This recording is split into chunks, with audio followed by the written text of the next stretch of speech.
देवीरं शरणमहं प्रपद्ये सुतरसि तरसे नमः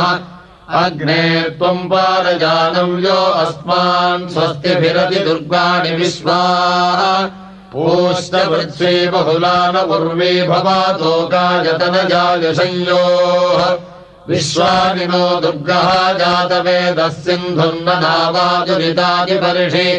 अग्ने अत्रिवन्मनसा गृणानोऽस्माकम् बोध्यविता तनूनाम् प्रतनाजितकम् सहमानमुग्रमग्निगम् हुवेम परमात्सधस्तात्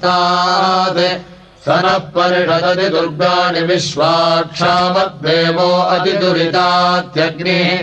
प्रत्नोषिकमीड्यो अध्वरेषु सनाच्च होतानम् यश्च सत्सि स्वाञ्चाग्ने तनुवम् विप्रजस्वास्मद्भ्यम् च सौभगमायजस्व गोभिर्जुष्ट